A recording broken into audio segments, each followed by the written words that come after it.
আজকে বানিয়ে নেব টাটকা আর মাছের আলু দিয়ে দারুণ স্বাদের ঝোল।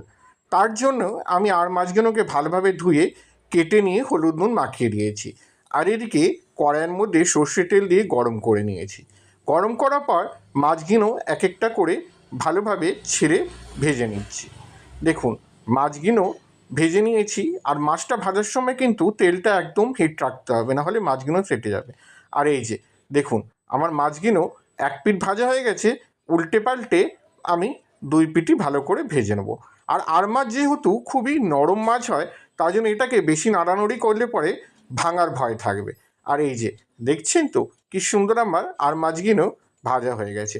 এই মাছটাকে কিন্তু উপরে কালো নুন দিয়ে এমনি গরম ভাতের সঙ্গে খেতে খুব ভাল লাগে।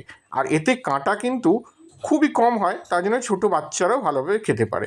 আমার মাছগুলো দেখছেন প্রায় সব ভাজা হয়ে গেছে। এবার ওই তেলের মধ্যেই আগে দিয়ে ডুমো ডুমো করে কেটে রাখা আলুগুলোকে হলুদ নুন করে মাখিয়ে রেখেছিলাম, ওগুলোকে দিয়ে ভালো করে তেলের মধ্যে ভেজে নেব লাল লাল করে। আলুগুলো আগে ভাজা হয়ে গেলে কি হয়, স্বাদও ভালো লাগে আর সেদ্ধও তাড়াতাড়ি হয়ে যায়। তো দেখুন, আমার আলুগুলো প্রায় কি সুন্দরভাবে ভাজা হয়ে গেছে। তো এই আলুগুলোকে আমি একটা থালার মধ্যে আলাদাভাবে তুলে নিচ্ছি। এই যে আমার আলুগুলো তোলা হয়ে গেছে। এবার আমি ওই তেলের মধ্যেই আগে দিয়ে কেটে রাখা পেঁয়াজগুলোকে দিয়ে দিয়েছি। আর গরম তেলের মধ্যে একটু কালো জিরে দিয়ে দিয়েছি। পেঁয়াজগুলোকে দেবার পরে পেঁয়াজগুলোকে লাল লাল করে আমি ভেজে নিয়েছি। দেখুন, আমার পেঁয়াজগুলো কি সুন্দর করে ভাজা হয়ে গেছে। এবার এর মধ্যে আমি আদা বাটা, রসুন বাটা আর কাঁচা লঙ্কা বাটা ওটাকে দিয়ে নিয়ে একটু ধিমে আঁচ করে ভালোভাবে ভেজে নেব। একটুখানি যদি আদা রসুনের গন্ধগুলো যখন চলে যাবে, তারপরে আমি এটার মধ্যে দিয়ে দেবো আগে দিয়ে আমি গুলে রেখেছিলাম জিরে বাটা, ধনে বাটা, শুকনো লঙ্কার গুঁড়ো আর হলুদ। ওটাকে এই মশলাটার মধ্যে দিয়ে দিলাম। দিয়ে নিয়ে ধিমে আঁচের মধ্যে বেশ ভালোভাবে 10-5 মিনিট আমি এটাকে কষিয়ে নেব। ততক্ষণ কষাবো যতক্ষণ না এটা দিয়ে তেল ছেড়ে যাচ্ছে। দেখুন, আমার মশলাটা ভাজা হয়ে গেছে। এবারের মধ্যে আমি আগে দিয়ে কেটে রাখা টমেটোগুলো দিয়ে দেবো। টমেটোগুলো প্রায় একটুখানি হালকা ভেজে নেব। তারপরে আমি এর মধ্যে ওই যে আগে দিয়ে ভেজে রেখেছিলাম আলুটাকে, সেটাকে দিয়ে দেবো। কারণ টমেটো আর আলু একসঙ্গে ভেজে গেলে আলুগুলো আমার সিদ্ধ হয়ে যাবে আর টমেটোটা একটুখানি ভালোভাবে ভাজা হয়ে যাবে। তো দেখুন, আমার এই টমেটোটা প্রায় ভাজা হয়ে গেছে। এবার এই আলুগুলো আছে, এই আলুগুলো দিয়ে দিলাম। আলুগুলো দেওয়ার পর একটুখানি কষিয়ে নেব। ধিমে আঁচটা কিন্তু আমি ধিমেই রেখেছি, কারণ জোরে আঁচ যদি রাখি তবে মশলাটা পুড়ে যাবার ভয় থাকে। গ্যাসের আঁচটা একদমই কমিয়ে দিয়েছি। কমিয়ে এটাকে আস্তে আস্তে আমি এটাকে ভাজতে থাকবো।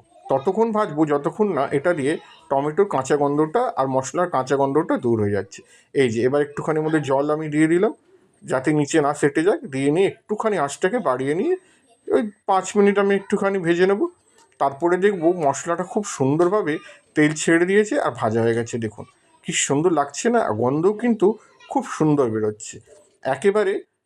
এর মধ্যে আগে দিয়ে আমার গরম জল করে আমি বেড়ে বাটিতে রেখে দিয়েছিলাম, ওই গরম জলটার মধ্যে দিয়ে নিয়ে একটুখানি এটাকে নাড়াচাড়া করে নেবো। নাড়াচাড়া করার পরে আঁচটাকে আমি বাড়িয়ে দেবো, কারণ আঁচটাকে বাড়াবো। আলুটা আমার প্রায় সেদ্ধ হয়ে গেছে। এবার যখন আমার ঝোলটা ফুটে যাবে, তখন দেখুন এটা কিন্তু এমনি করেও তরকারি হিসেবেও খাওয়া যায়, আবার এমনি মাছ দিয়েও খাওয়া। যেহেতু আমি মাছ বানাচ্ছি, তো এর মধ্যে আর মাছগুলো আমি দিয়ে দিচ্ছি। এই যে ভাজে রাখা মাছগুলো আমি এর মধ্যে দিয়ে দিলাম। দেখছেন তো কি সুন্দর। এই যে এবার একটুখানি নাড়াচাড়া করে নিই, যাতে রসটার মধ্যে ভালোভাবে ঢুকে যাবে। প্রায় 5 মিনিট পর্যন্ত আমি এটাকে এমনিভাবেই ফুটিয়ে নেবো। এর ওপর আমি একটুখানি দিয়ে দেবো ধনে পাতা। আগে দিয়ে আমি ধনে পাতাটা ধুয়ে নিয়ে কেটে রেখে দিয়েছিলাম, ওই ধনে পাতাগুলো দিয়ে দিই। এই ধনে পাতাটা কিন্তু আমি টবের মধ্যেই লাগিয়েছিলাম, বাড়ি দিয়ে তুলে নিয়ে এর মধ্যে দিয়ে দিচ্ছি। দেবার পরে এটাকে একটুখানি ভালো করে নাড়াচাড়া করে নেবো। আর এর মধ্যে আমি কিন্তু গরম মশলা আর কিছু দিইনি, কারণ গরম মশলা দিলে পরে কী হয় যে মাছের গন্ধটা অতটা থাকে না। তো এই জন্য আমি মধ্যে গরম মশলা দিইনি। এই যে দেখুন, আমার মাছ তৈরি। আর কি সুন্দর লাগছে দেখতে না, আর তেমনি গন্ধ কি সুন্দর একদম বেরোচ্ছে। ধনে পাতাটা টাটকা ধনে পাতা, তো দারুণ লাগছে। তো আপনাদের কেমন লাগলো আমার এই রেসিপিটা নিশ্চয়ই বলবেন। বাড়িতেই বানিয়েছি। আর এই যে এবার আমি এখানে খেতে বসে গেছি। গরম গরম আর মাছ, আলু দিয়ে ঝোল আর ভাত, জমে যাবে। আর দেখছেন আর মাছগুলোতে কি সুন্দর মশলা ঢুকে গেছে, আর খেতে যা দারুণ লাগছে না, কি বলবো। তো চলুন, আমি কিন্তু গরম গরম খাবারটা খেয়ে নিই, কারণ ঠান্ডা হয়ে গেলে না একদম ভালো লাগবে না।